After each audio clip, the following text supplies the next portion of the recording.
"Mom, there's a man pointing a gun at me." I heard my daughter's voice, eerily calm on the phone. "Don't worry, I'll handle it, but you might want to come home now, before this guy becomes the evening news." I rushed out of the conference room, leaving behind startled faces of my colleagues.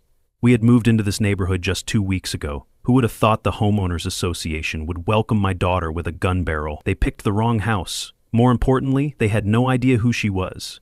If you're watching this video from an HOA nightmare of your own, drop a comment below and let me know what ridiculous rules they've tried to enforce on you. I never thought I'd be in this situation. After 20 years of marriage, a surprisingly amicable divorce, and finally purchasing my dream home in Oakwood Estates, I expected peace. That's what the brochure promised. A peaceful, well-maintained community where neighbors become family. What it should have said was, a tyrannical micro-kingdom where your property isn't really yours and armed wannabe cops might threaten your loved ones. But I'm getting ahead of myself. Let me back up and explain how this all started. My name is Sarah Mitchell, 45 years old, and I'm a consumer rights attorney in Chicago. After the divorce was finalized, I wanted a fresh start in a nice neighborhood with good security and beautiful surroundings. Oakwood Estates checked all those boxes. The colonial-style homes, manicured lawns, and friendly neighbors I met during the open house sold me on the place. The realtor mentioned there was an active homeowners association, but honestly, I didn't think much of it. I'd lived with HOA rules before. How bad could it be? The answer, much, much worse than I could have imagined. On my first official day as a homeowner, I was arranging furniture when the doorbell rang. A nervous-looking woman in her early 50s stood there with a thick binder. "Welcome to Oakwood Estates, Mrs. Mitchell. I'm Karen Wilson, the HOA secretary. This is your welcome package and rule book. Please review it as soon as possible to avoid any incidents." The way she said incidents made it sound like breaking HOA rules might result in some sort of public flogging. I thanked her and took the binder, noticing how she glanced over her shoulder before hurrying back to her car. Strange behavior, but I chalked it up to social awkwardness. Later that evening, I flipped through the rule book, my attorney brain immediately spotting numerous legally questionable provisions. No parking on the street between 10 p.m. and 6 a.m., even for guests. No gatherings of more than 8 people without prior HOA approval. Mandatory attendance at quarterly HOA meetings. Fines starting at $50 for first offenses, doubling with each subsequent violation. The most absurd. The HOA board reserves the right to enter properties with 24-hour notice to inspect for compliance with regulations. That provision alone was legally unenforceable, a clear violation of property rights. I made mental notes to clarify these issues at the next HOA meeting, then set the binder aside, focusing instead on making my new house feel like home. A week later, my daughter Jessica arrived for a 2-week visit during her vacation time. At 32, Jessica was my pride and joy. Brilliant, level-headed, and accomplished. What few people knew, including our new neighbors, was that Jessica was an FBI tactical team commander with 10 years of experience in high-stress situations. She didn't advertise her profession, preferring to describe herself simply as government employee when asked. I was thrilled to have her staying with me. Not only did I miss her terribly since she'd been stationed in the DC office, but I also wanted her advice on some home security upgrades I was considering. The morning after Jessica arrived, we were enjoying coffee on the front porch when a small, elderly woman approached from the house next door. "You must be Sarah's daughter. I'm Linda Thompson, the neighborhood gossip, according to our illustrious HOA president." She chuckled warmly, extending her hand to Jessica. "Welcome to our little kingdom. Careful not to break any of the royal decrees, or you'll meet our self-appointed security chief, Doug. He thinks that badge he bought online makes him the sheriff of Oakwood County." Linda had a conspiratorial glint in her eye that immediately made me like her. She lowered her voice theatrically. "Watch out for Richard Connors, our HOA president, former cop who retired early. Word is he was forced out after some scandal, but his buddies helped him avoid charges. Now he runs this place like his personal fiefdom, and Doug is his loyal enforcer." That afternoon, Jessica helped me unpack the last few boxes while I told her about the ridiculous HOA rules. "Sounds like someone with control issues," she observed, expertly arranging my book collection. "I've seen this before, small power and limited domains going to people's heads, usually harmless, just annoying." How quickly we would discover just how wrong that assessment was. I parked my car that evening, apparently 2 inches over the designated space line, a line that wasn't even visible in the dim street lighting. The next morning, a bright orange notice was stuck under my wiper blade. "Violation, improper parking. Fine, $50, 0 cents. Payable within 7 days to avoid additional penalty. This is ridiculous, I said to Jessica, waving the orange violation notice over breakfast. I'm not paying $50 for being 2 inches over an invisible line. Jessica examined the notice, her trained eye catching details I'd missed. Mom, look at the signature. This wasn't issued by the HOA directly. It's signed by D. Peterson, Security Enforcement. Is that even an official position? I was already typing an email to the HOA board, citing specific state laws regarding reasonable enforcement of covenant restrictions. As an attorney, I couldn't let this slide, not just for myself, but on principle. Small abuses of power left unchecked always grow into larger ones. Less than 30 minutes after sending my email, my phone rang, a local number I didn't recognize. Mrs. Mitchell? Richard Connors, Oakwood Estates HOA president. His voice was deep, with a forced politeness that didn't mask the underlying irritation. I received your concerns about our parking enforcement. Perhaps as a newcomer, you don't understand how things work here. We maintain property values through strict adherence to our rules. Everyone follows them, no exceptions. I strongly suggest you pay the fine and adjust your attitude. Before I could respond with the legal precedents I'd already researched, he continued, his tone hardening. Oakwood Estates might not be the right fit for people who can't follow simple rules. Things tend to get uncomfortable for troublemakers. The thinly veiled threat hung in the air for a moment before he added, the next HOA meeting is tomorrow evening. Attendance is mandatory, 7 p.m. sharp at the community center. He hung up before I could say another word. That evening, Jessica and I were discussing strategies for the upcoming meeting when we heard a strange noise from the front yard. Jessica, always alert, was at the window in seconds. Mom, you need to see this. I joined her just in time to watch a heavy-set man in what looked like a security uniform using red spray paint to draw a large X on our front lawn. What the hell do you think you're doing? I called out, rushing to the front door. The man turned slowly, deliberately finishing his vandalism before facing me. Official HOA warning, ma'am. This property has received multiple compliance notices. Multiple? We'd received exactly 1 just this morning. This is your final warning before further action. He tapped the holster on his belt, not subtly, before walking away to a car parked across the street. I was furious, but Jessica's expression was calm, almost amused. Did he just imply he might use a weapon over a parking violation? She asked quietly, pulling out her phone to take photos of the lawn. Mom, I think I'm going to stick around a bit longer than planned. This just got interesting. There was something in her tone that made me pause. Not fear, but the calculated interest of someone who had just spotted a puzzle they were particularly qualified to solve. I don't know what that red X means, I told her, but I'm guessing we've just been marked as troublemakers. Jessica's small smile was unsettling in its confidence. No, Mom. They've just marked themselves as the type of bullies who don't know when they're picking on the wrong person. The next evening, we arrived at the community center for the HOA meeting to find about 40 residents already seated in rows of folding chairs. Richard Connors, a tall man with silver hair and the rigid posture of someone who enjoys authority, stood at the front with Doug, the lawn vandal from yesterday, hovering nearby. I recognized Karen Wilson sitting behind a small table with meeting minutes and financial reports. She avoided eye contact when we walked in. People spoke in hushed tones, falling silent as Richard called the meeting to order. Before we begin, let's welcome our newest resident, Sarah Mitchell. All eyes turned to me. Mrs. Mitchell has already demonstrated her special perspective on our community standards. A few nervous chuckles rippled through the room, but most faces remained impassive. For the next 45 minutes, I watched in horrified fascination as Richard and Doug ran the meeting like petty dictators. Residents who asked about increasing landscaping costs were quickly shut down with vague references to necessary improvements. When a man I would later learn was Michael Garcia questioned why security expenses had tripled in 6 months, Richard interrupted him. We've discussed this before, Michael. Increased security is non-negotiable given recent regional incidents. No specifics were offered, and Michael was not allowed to follow up. I observed residents exchanging glances but remaining silent. The atmosphere of intimidation was palpable. When the financial report concluded, I raised my hand. Richard pointedly looked elsewhere until no other hands remained. Yes, Mrs. Mitchell, he finally acknowledged, not bothering to hide his annoyance.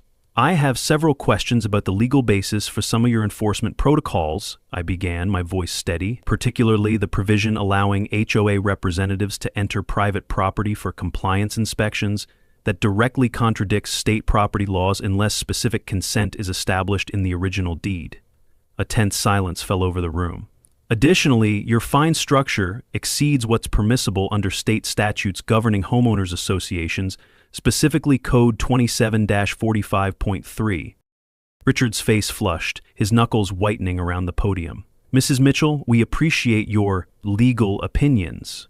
However, our covenant was established with guidance from top HOA attorneys. These matters were settled long before you arrived. His smile didn't reach his eyes. If you'd spend as much time reading the welcome package as you did trying to find loopholes, you'd understand that by purchasing in Oakwood Estates, you've already consented to our governance structure. Perhaps in your next home, you'll do more thorough research before buying. The dismissive tone was meant to humiliate, and I felt heat rising in my cheeks. But years of courtroom experience had taught me to never show when an opponent had landed a blow. As the meeting concluded, I noticed Karen slipping a folded note into my hand as I passed her table. Outside the community center, I unfolded it. Careful, cameras and microphones in common areas. They're watching. Before I could process this warning, Doug deliberately bumped into me, nearly knocking me off balance.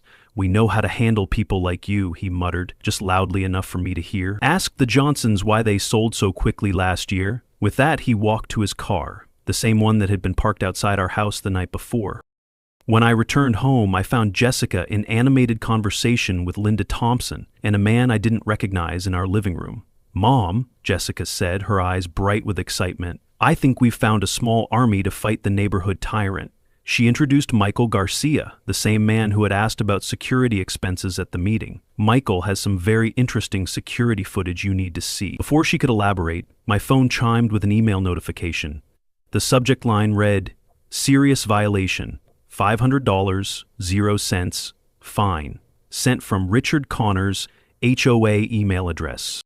Unauthorized gathering, I read aloud from my phone. This is absurd. They're claiming having guests in our own home violates HOA rules? Michael nodded grimly. They pulled the same thing with me last month when I hosted my brother's family. Called it an unregistered event exceeding occupancy guidelines. The real issue was that I'd been asking questions about their financial reports. This is how they operate. Find any excuse to pressure people who don't fall in line. Linda sipped her tea, nodding in agreement. They've been doing this for years. Most people just pay the fines to avoid conflict. Those who fight back suddenly find themselves with broken windows that neighborhood kids must have caused, or plumbing issues that mysteriously affect only their homes.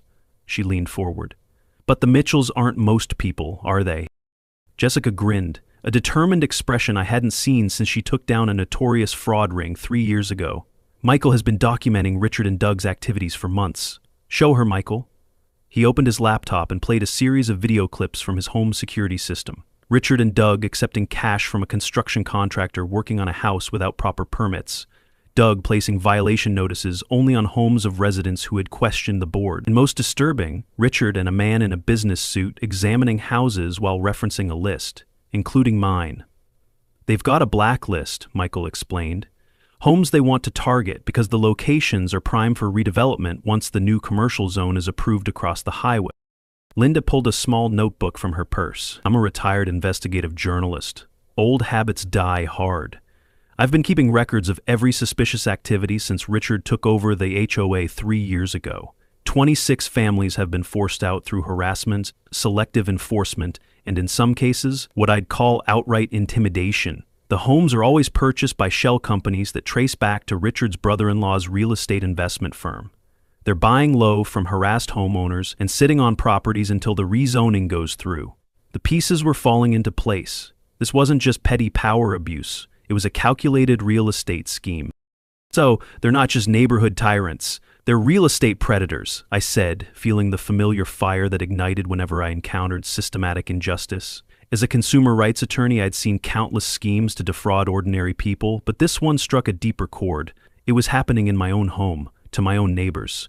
They've found a way to weaponize the HOA structure to systematically force out targeted homeowners for profit. Jessica was studying Michael's footage with the intense focus I'd seen her apply to complex FBI cases, her eyes narrowing as she spotted connections invisible to most people. Look at their pattern, she pointed out. They escalate gradually, first minor violations with small fines, then increasingly absurd infractions with larger penalties, followed by maintenance issues that make life uncomfortable, and finally direct intimidation. She paused the footage on Richard's face, zooming in on his expression as he accepted cash from the contractor. "That's not just greed," she observed quietly. "That's the look of someone who enjoys the power. He's not just after money, he's getting psychological satisfaction from controlling people's lives." Linda nodded knowingly. "That's exactly it. I've interviewed dozens of corrupt officials over my journalism career, and there's a certain type who's drawn to positions of petty authority precisely because they can inflict suffering with impunity.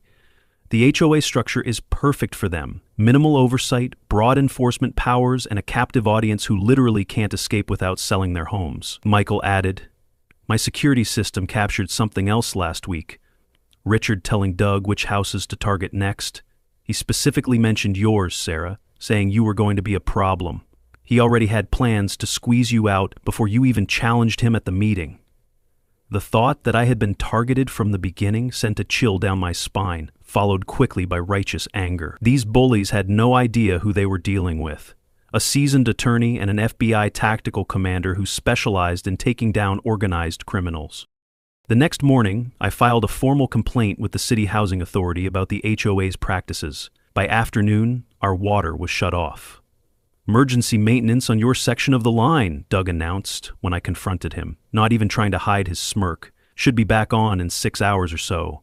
HOA regulations permit essential infrastructure maintenance at our discretion. Maybe keep a few bottles of water handy next time you decide to file complaints." Jessica watched this exchange from the porch, her expression neutral but her eyes calculating. That evening, while I was on a conference call with colleagues, Jessica installed hidden security cameras around our property, using equipment she'd borrowed from her FBI resources. "Just standard precautions," she assured me, "nothing that would compromise any investigation." That night, we noticed Doug's car parked across the street, occasionally shining a flashlight toward our windows. "Intimidation tactics," Jessica explained unfazed. "They're trying to make us uncomfortable enough to either fall in line or move out. Classic bullying behavior, but legally ambiguous enough that if we called the regular police, they'd just say he's conducting neighborhood security." She was typing something on her phone as she spoke. "Remember Karen, the nervous HOA secretary? She just texted me. Wants to meet tomorrow at Riverdale Coffee Shop. Says she can help." Jessica's smile was confident, almost predatory. "Mom, I think we just got ourselves an inside man in the enemy castle." I couldn't sleep that night, my mind racing with both concern and determination. Through my bedroom window, I could still see the faint outline of Doug's car and the occasional beam of his flashlight sweeping across our front lawn. The red X he had painted still marred our grass, a scarlet badge of defiance that was now becoming a symbol of our resistance. I thought of all the families who had been driven from their homes, who had surrendered to Richard's tactics simply because they lacked the resources or knowledge to fight back. 26 families, Linda had said. 26 households, bullied and threatened until they gave up their homes at deflated prices, all to satisfy one man's greed and power complex. As I finally drifted toward sleep, I found myself smiling, despite the situation. Richard Connors had spent years perfecting his system of intimidation and exploitation, targeting those he perceived as vulnerable or isolated. But in choosing my home, he had made a critical miscalculation. He had no idea that his usual tactics of intimidation would fall flat against a woman who had stared down corporate giants in courtrooms, or that his amateur security enforcer was currently parked outside the home of an FBI tactical commander who had faced down actual terrorists. In his arrogance, Richard had finally picked the wrong targets. Tomorrow, with Karen's help, we would begin turning the tables. The game was indeed on. But Richard was about to discover he was no longer the only one making the rules. The Riverdale Coffee Shop was busy enough to provide anonymity, but quiet enough for conversation. Jessica arrived early, securing a corner table with a view of both entrances, a habit from her FBI training. Karen arrived precisely on time, nervously scanning the room before sitting down. "Thank you for meeting me," she began, her voice barely above a whisper. "What I'm about to tell you could cost me my job. Maybe worse." Jessica nodded encouragingly, her posture relaxed but alert. "Take your time. We appreciate any help you can offer." Karen extracted a USB drive from her purse, sliding it across the table. "I've been documenting financial discrepancies for 2 years.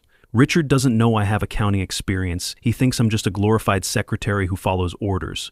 There's nearly $500,000 missing from the HOA reserves, funneled through fake maintenance companies that all lead back to shell corporations. Richard's careful, but he's not as clever as he thinks. Her hands trembled slightly as she continued. My mother lived in Oakwood before I did. Richard and Doug harassed her for months when she opposed their fee increases. Strange phone calls at night, vandalism the security cameras never seemed to catch, unexplained water damage. She finally sold for 30% below market value to Richard's brother-in-law's company. I took the HOA secretary position to find proof of what they did to her and others.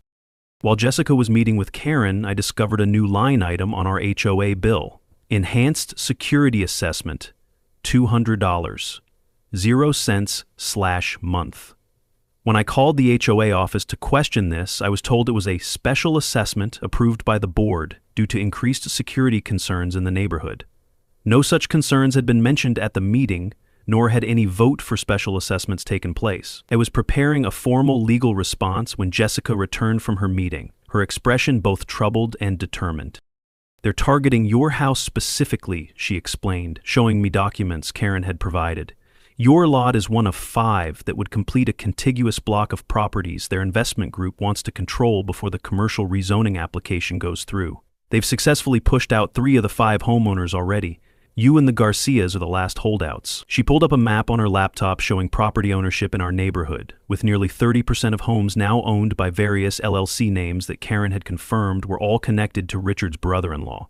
This isn't just HOA corruption, it's organized real estate fraud. They're manufacturing reasons to fine and harass targeted homeowners, driving down property values and forcing sales, all while Richard's family businesses profit. That evening, Jessica contacted her colleague, Agent Thomas Davis at the FBI, asking him to run background checks on Richard and Doug. While we waited for his response, I discovered my car had been vandalized. The words, "comply or leave," spray-painted across the driver's side. We documented everything, adding to our growing file of evidence. Agent Thomas called back the next day with disturbing information. Richard Connors was forced to resign from the police department after multiple excessive force complaints and an internal affairs investigation into evidence tampering. Charges were dropped under suspicious circumstances. Doug Peterson has no legitimate security credentials, and his concealed carry permit was revoked 3 years ago for brandishing at a supermarket customer. Most concerning, there's an ongoing financial crimes investigation looking into money laundering through several HOAs in your county, including Oakwood Estates. Jessica had just ended the call when she received an urgent text from Michael. Emergency. Doug at my door. He has a gun. She was on her feet immediately, car keys in hand. Stay here, Mom. Call the local police, but tell them this is a potential armed standoff situation to ensure they take it seriously. I'm going over there. Before I could protest, she was out the door, moving with the focused efficiency I'd seen only when she was in full FBI mode. I could barely breathe as I made the call to police, reporting an armed man threatening my neighbor. The dispatcher assured me officers were on their way, but mentioned they were short-staffed due to a multi-car accident on the highway. It could be 15 minutes before anyone arrived. 15 minutes is an eternity when someone has a gun pointed at people you care about. I paced the living room, jumping at every sound, praying Jessica's training would keep her safe. After what felt like hours but was actually only 6 minutes, I couldn't stand the waiting. I grabbed my car keys and headed to Michael's house 3 doors down. As I approached, I could see Doug standing on Michael's porch, one hand resting obviously on his holstered gun, the other pointing aggressively at Michael's security cameras. Jessica was already there, positioned between Michael and Doug, her stance casual but her eyes intensely focused. I stayed back, not wanting to escalate the situation, but close enough to hear Doug's angry demands. Those cameras are a violation of HOA privacy standards. They're recording common areas without authorization. Take them down now or face fines of $100 per day, plus immediate removal at your expense. Michael stood his ground in his doorway. The cameras are on my property, recording my property. That's completely legal under state law. There are no HOA regulations that can override that. Doug's face flushed with anger. I'm not asking again. The HOA has determined these cameras violate Section 12 of the Covenant regarding surveillance of common areas. Jessica's voice cut through the tension, calm but authoritative. Sir, I've reviewed the Oakwood Estates Covenant thoroughly. Section 12 addresses landscape maintenance schedules, not security systems. There is no provision restricting homeowners from installing security cameras on their own property. Her precise knowledge of the regulations clearly caught Doug off guard. "Who the hell are you? This doesn't concern you." Doug's hand moved closer to his holster. "I'm Jessica Mitchell, a family friend staying with the Mitchells. And actually, this does concern me, since you appear to be threatening a homeowner without legal authority." The situation escalated quickly after that. Doug, frustrated by Jessica's calm interference, pulled his gun, waving it between Jessica and Michael. "You people don't understand how things work here. When security says take down the cameras, you take down the damn cameras." Instead of showing fear, Jessica glanced at the gun with an almost clinical interest. "Only amateurs hold a gun like that? Finger on the trigger already? That's interesting." Her casual critique seemed to infuriate Doug further. "You think this is a joke? I'll show you how serious I am." He raised the gun toward the sky and fired a shot, presumably meant to intimidate. What happened next was so fast I could barely follow it. In one fluid motion, Jessica stepped forward, her right hand striking Doug's wrist while her left gripped his elbow. The gun clattered to the ground as she continued the movement, twisting his arm behind his back and taking him to the ground with professional precision. Doug's face registered shock as he found himself immobilized, face down on the porch, Jessica's knee maintaining pressure on his back while she secured his wrists. "Michael," she said calmly, "could you pick up the weapon carefully by the grip, using your shirt to avoid disturbing fingerprints?" Michael complied, his expression a mixture of shock and admiration. "And Mrs. Mitchell," Jessica continued, nodding to me where I stood frozen at the edge of the lawn, "perfect timing. Could you please inform the responding officers that we have an armed suspect detained?" The police arrived moments later, taking in the scene with professional caution. Jessica identified herself as FBI, showing credentials I hadn't even realized she was carrying. The officers' demeanor changed immediately, becoming more deferential as they took custody of Doug and secured the weapon. "This man discharged a firearm in a residential area while threatening civilians," Jessica explained, her tone now fully professional. "The weapon appears to be carried without a valid permit, based on information we've received from federal sources." She gave a concise statement about what she had witnessed, and the officers seemed grateful for her clear, law enforcement-style report. As Doug was being placed in the police car, Richard Connor screeched to a halt at the curb, rushing toward the scene. "What's going on here? Doug works for me, for the HOA. Whatever happened must be a misunderstanding." The lead officer blocked his approach. "Sir, step back. This man discharged a firearm during a threatening confrontation and is being arrested for multiple weapons violations and assault charges." Richard's face contorted with rage and disbelief. "This is ridiculous. You can't arrest our security officer for doing his job. Who made these accusations?" His eyes landed on me, then Jessica, then Michael. "I'll have your badges for this harassment." The officer was unimpressed. "Sir, unless you want to join him for interfering with an arrest, I suggest you step back now." As Richard was forced to watch Doug being driven away, he brushed past Jessica with a threatening whisper. "You've made a serious mistake. You have no idea who we are or what we can do."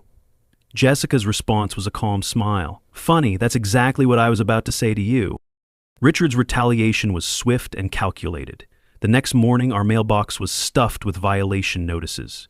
17 in total, ranging from unapproved landscape modifications, the red X Doug himself had painted, to unauthorized security equipment, our cameras. Each carried a minimum fine of $100. That night, someone destroyed the flowers in our front garden, pulling plants from the ground and leaving them strewn across the lawn. The security footage showed two teenagers doing the damage, but their faces were covered and they were careful to avoid clear views of the cameras. The message was clear. Richard had resources beyond just Doug, and he wasn't backing down. Meanwhile, Agent Thomas informed Jessica that the FBI's Financial Crimes Unit had accelerated their investigation into the Oakwood Estates HOA based on the information we'd provided. We've been building a case against several coordinated HOA fraud schemes in the region. Richard Connor's operation appears to be one node in a larger network. The physical intimidation and weapons charges add significant weight to what was previously just a financial investigation. Hoakaren continued providing inside information, delivering copies of financial records showing nearly $500,000 diverted from HOA funds through fake service contracts to companies owned by Richard's relatives. Sarah organized a meeting of concerned homeowners at a restaurant outside the neighborhood to avoid HOA surveillance. 23 residents attended, many sharing similar stories of harassment, selective enforcement, and mysterious property damage after questioning Richard's leadership. Together, they formed the Fair Homeowners Alliance and drafted a petition demanding a special election to replace the current board. Karen, still maintaining her cover as Richard's loyal secretary, informed us that Richard was furious about the growing opposition. He scheduled an emergency HOA meeting, placing membership termination procedures prominently on the agenda, a thinly veiled threat to have me expelled from the community. The emergency meeting was held on a Tuesday evening. Jessica and I arrived to find the room packed, with Richard, 3 board members, and their attorney seated at the front table. Doug's absence was conspicuous. He'd been released on bail but ordered to stay away from the neighborhood. Richard called the meeting to order with barely contained anger. We're facing an organized effort to undermine the standards that make Oakwood Estates the premier community in this region. Certain new residents, his glare fixed on me, have demonstrated blatant disregard for our rules and have incited others to join their disruptive behavior. He turned to his attorney. Mr. Brennan will outline the board's authority to terminate membership for residents who pose a threat to community standards. I had come prepared with my own legal colleague, Patricia Reyes, an HOA specialist who had battled Richard's type before. When Richard tried to prevent me from speaking, multiple residents stood up in protest. "Let her speak," Michael called out, backed by a chorus of agreement. Richard's face darkened as he realized he'd lost control of the room. I approached the microphone, laying out evidence of financial mismanagement, selective enforcement, and the pattern of targeting specific property. I didn't reveal everything we knew, saving key evidence for potential legal proceedings, but presented enough to make it clear this wasn't just a personal grievance. The atmosphere shifted dramatically when Karen unexpectedly stood up from her secretary position. "Everything Mrs. Mitchell has said is true. I have documents proving the financial irregularities." Richard's face went from red to white in seconds. "Karen, sit down! You're out of order!" But Karen continued, her voice gaining strength. "I've witnessed board members intimidating residents, falsifying violation records, and misappropriating funds for years. I've kept records and copies of everything." The room erupted in shocked murmurs. Richard, losing all pretense of control, shouted above the noise, "This meeting is adjourned. Everyone leave now." But no one moved. Instead, Linda Thompson stood up. "I move for an immediate vote of no confidence in the current board, as permitted under Article 8 of our bylaws, during any official meeting with quorum present." Richard stormed out of the meeting, shouting that everyone will regret this as he slammed the door. The remaining board members, seeing the unified opposition, claiming that they had been unaware of his actions. The membership voted overwhelmingly to remove the entire board and schedule proper elections. As Jessica and I drove home, we felt cautiously victorious, but knew Richard wouldn't surrender his power without a final fight. "Well, he's cornered now," Jessica warned. "That makes him more dangerous than ever." Her words proved prophetic. When we arrived home, the front door lock had been broken. From the darkness inside, Richard's voice called out, "We need to talk privately, and this time, no one's calling the police."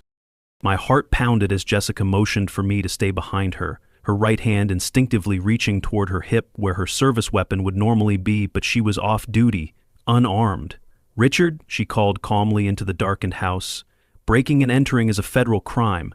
Add that to brandishing a weapon, and you're looking at serious time." A harsh laugh came from our living room to me and closed the door. "I know who you are now, Jessica Mitchell. My friends at the police department ran your name after yesterday's incident. FBI tactical, quite impressive, but even federal agents need to sleep, and accidents happen to everyone."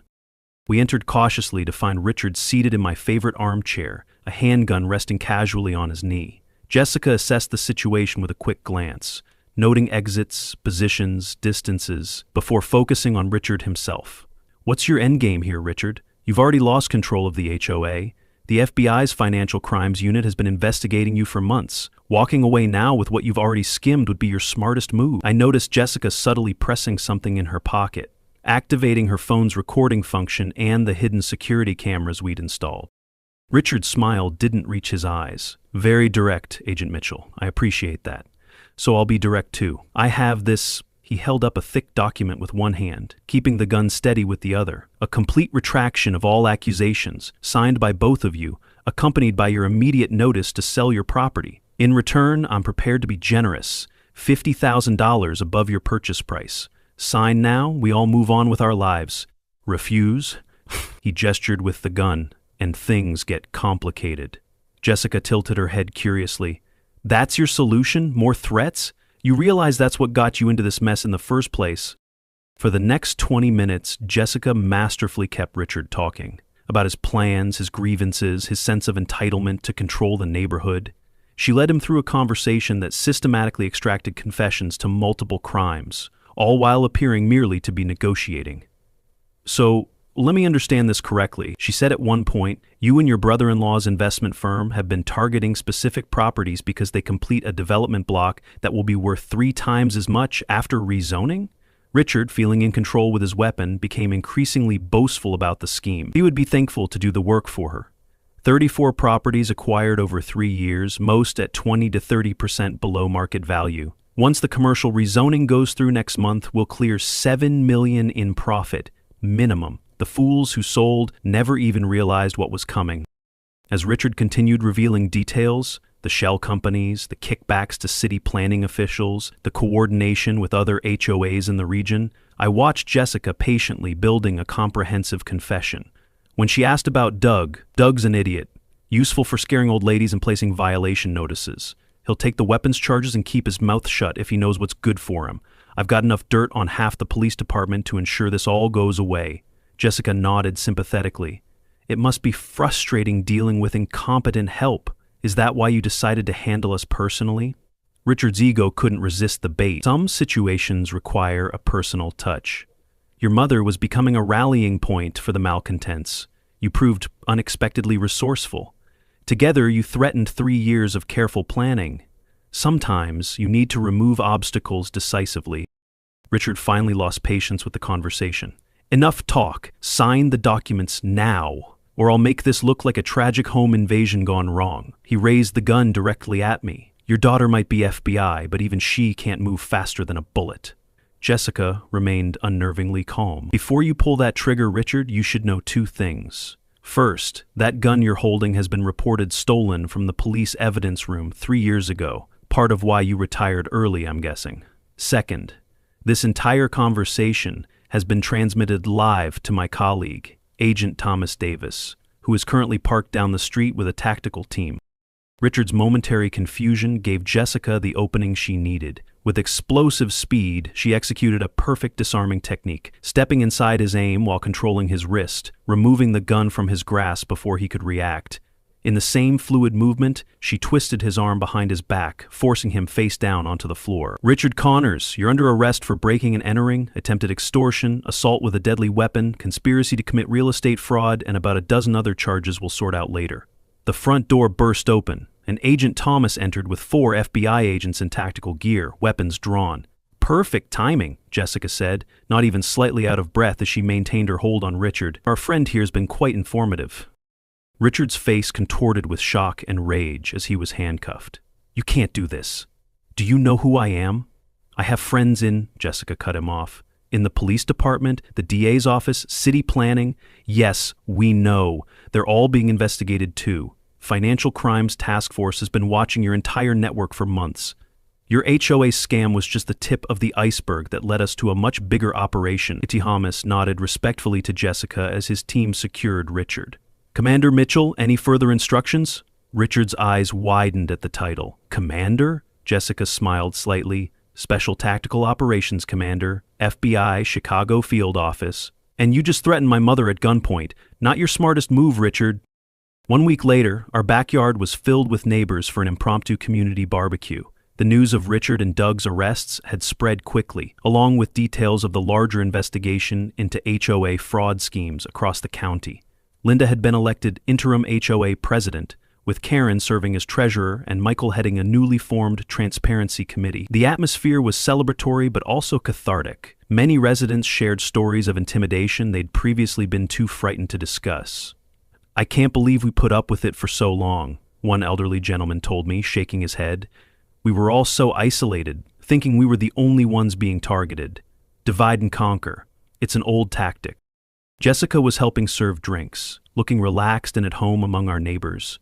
She'd extended her leave to help reorganize the HOA with proper checks and balances, drawing on her FBI experience with organizational structures. "I've officially requested a transfer to the Chicago field office," she told me quietly, as we watched the children playing on the newly restored lawn. "This whole experience made me realize I've been too far from family. Besides, there's clearly work to be done here. The real estate fraud investigation is expanding, and I want to see it through." I couldn't have been happier about this development, though I worried about the higher risk assignments she sometimes took. Reading my expression, she squeezed my hand. "Don't worry, Mom. Most of my work will be organizational and investigative. The tactical team is just one part of what I do." News of the Oakwood Estates case had caught the attention of national media, highlighting the growing problem of HOA abuse and real estate fraud schemes using homeowners associations as vehicles. Several investigative reporters had contacted me for interviews, and a state senator had reached out about strengthening legislation around HOA governance and transparency. I'd agreed to serve as legal consultant for the new HOA board, helping rewrite the covenant to remove unenforceable provisions and establish clear rights for homeowners. The victory felt important beyond just our neighborhood, a small but significant pushback against the abuse of power that can happen in even the most ordinary settings. 3 months later, I sat in the courtroom as Richard and Doug faced a judge for sentencing. The prosecution had built an airtight case, bolstered by Karen's meticulous records, the recorded confession from our living room, and financial documentation uncovered by the FBI investigation. Richard had tried desperately to implicate others and reduce his own culpability, but the evidence was overwhelming. His attempts to intimidate witnesses from jail had only added to his charges. Jessica testified in her full FBI uniform, her professional demeanor and commanding presence leaving no doubt about the seriousness of Richard's threats against us. The judge was unsparing in her assessment. "Mr. Connors, you abused a position of neighborhood trust to orchestrate a sophisticated fraud scheme using intimidation and threats of violence against the very homeowners you were elected to represent. Your actions show a disturbing pattern of escalation that culminated in armed home invasion." Richard stared straight ahead, his former arrogance replaced by the hollow look of a man watching his life collapse. "This court sentences you to 15 years in federal prison for the combined charges plus full financial restitution to the Homeowners Association and affected residents." Doug received 8 years for his role, with the judge noting his cooperation had earned him some leniency. As we left the courthouse, a reporter asked how it felt to take down an HOA tyrant. I thought about the fear I'd felt when Richard broke into our home, the anger when Doug vandalized our property, and the gradual relief as neighbors united against their bullying. "It feels like remembering that even small injustices matter," I replied, "and that standing up to them sometimes requires a community, not just an individual." Jessica added with a smile, "And sometimes it requires knowing when you're pointing a gun at the wrong person's mother." Back in Oakwood Estates, life had transformed. The newly elected HOA board operated with unprecedented transparency, posting all financial records online and holding open meetings. The previously intimidated residents had found their voices, creating a vibrant community that actually delivered on the promise of neighbors becoming family. On our front lawn, where Doug had once spray-painted his threatening red X, we placed a small, humorous sign. "This area protected by FBI. Think twice before pointing guns." It always made visitors laugh, but for us, it represented something profound about standing up to bullies, regardless of what official-looking uniforms they might wear. Sometimes, to handle a bully, all you need is a determined mother, a daughter with specialized skills, and a community that finally refuses to be afraid. And, perhaps, a bit of luck, when the bad guys are foolish enough to point a gun at exactly the wrong person.